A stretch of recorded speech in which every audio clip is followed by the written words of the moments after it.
Well, HR is a really important issue. You know, at first, I don't think that you should worry about it. When you get up to hiring 4, 5, 6 employees, you're going to have to start worrying about paychecks, taking out deductions for taxes and FICA and withholding and all of that.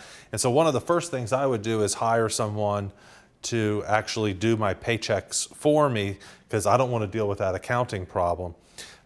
Second thing, I think you need to come up with some sort of manual of policies, and you can find those online.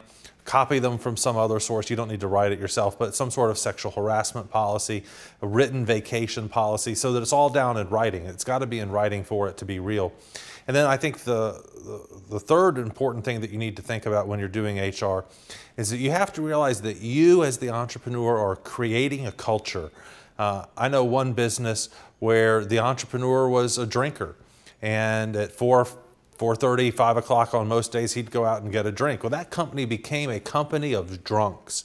And the company, I know you know this company, eventually went bankrupt because the company was a company of drunks and they never got anything done. It became the culture.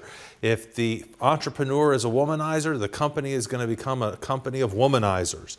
If the entrepreneur is, Truett Cathy at Chick-fil-A, it's going to become a company of Christians. You've got to think about the culture you're establishing.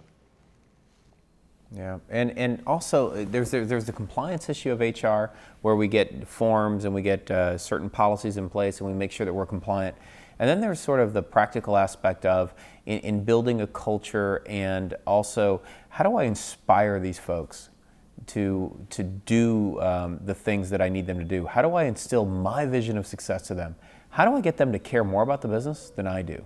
And so your challenge as a business owner is you've got to manage these people to certain goals and objectives, and you've got to start becoming sort of like removing yourself from being the player on the field to the coach on the side. And there's a whole element of HR when you're doing that.